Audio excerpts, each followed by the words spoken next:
FBR की तरफ से टैक्स नोटिस आना कोई बड़ी बात नहीं।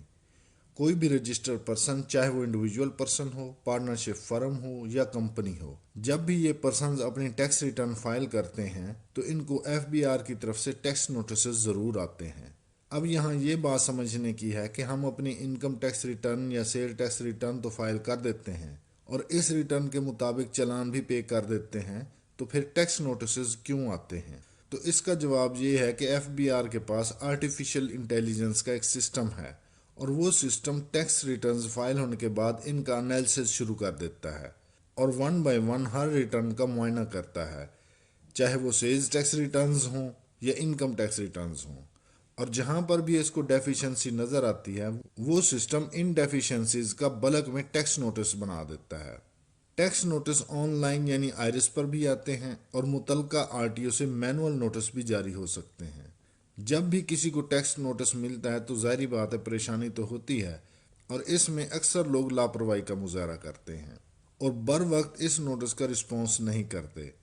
इसका फिर बाद में टैक्स पेयर को ही नुकसान होता है, क्योंकि जो टैक्स नोटिस एक दफ़ा निकल है इसकी कार्रवाई डिपार्टमेंट में चलती रहती है। ऐसा नहीं है कि अगर हम नहीं जाएंगे तो इस शो काज नोटिस की कार्रवाई क्लोज हो जाएगी।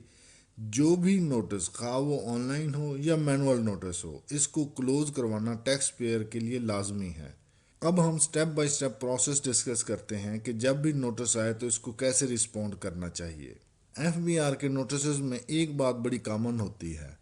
कि जब भी वो कोई शो काज नोटिस बनाता है तो इसमें बहुत ज़्यादा टैक्स लायबिलिटी शो करवाता है,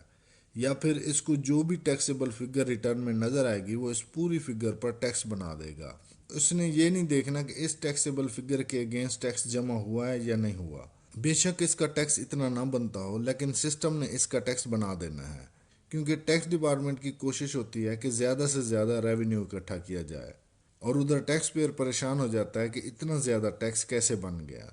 लेकिन इसमें परेशानी की बात नहीं होती, बस आपने जितना टैक्स पे किया है इसके चालान, या अगर कहीं आपका टैक्स विदहेल्ड हुआ है इसके चालान,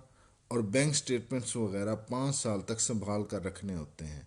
क्योंकि FBR 5 साल तक का रिकॉर्ड तलब कर सकता है। जब भी FBR किसी को नोटिस करता है तो ज़ाहिर बात है इसमें जो टर्मिनोलॉजी इस्तेमाल होती है वो टैक्स लॉज के मुताबिक होती है और इसमें टैक्स लॉज के सेक्शन का हवाला दिया होता है,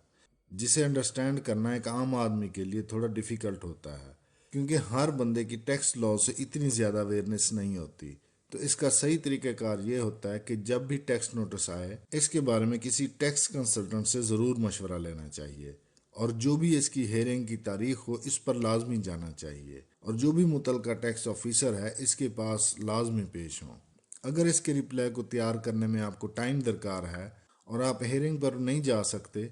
तो आयरिस पर ऑनलाइन एक्सटेंशन अप्लाई करके कोई भी और तारीख ले सकते हैं और इसी दौरान आप अपने कंसल्टेंट से नोटिस का रिटर्न रिप्लाई तैयार करवाएं। अगर ये नोटिस आयरिस से इशू हुआ है तो इसका रिप्लाई आयरिस पर ऑनलाइन भी सबमिट करें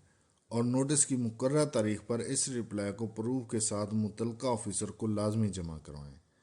रिप्लाई सबमिट करने के बाद सिर्फ एक काम रह जाता है और वो है FBR से इस केस का फाइनल डिसीजन ऑर्डर लेना, क्योंकि किसी भी टैक्स नोटिस की कार्रवाई इस टाइम तक क्लोज नहीं हो सकती जब तक इस नोटिस का फाइनल डिसीजन ऑर्डर ना इशू हो जाए। डिसीजन ऑर्डर में FBR टैक्स पेयर की फाइनल टैक्स लायबिलिटी डिटरमिन करता है और इस फाइनल लायबिलिटी का टैक्स चालान बन जाता है। ये टैक्स चालान बैंक में जमा करवाने के बाद इसकी कॉपी FBR के मुतलका ऑफिसर को सबमिट करवानी पड़ती है और यूं आपका ये केस परमानेंटली तौर पर क्लोज हो जाता है।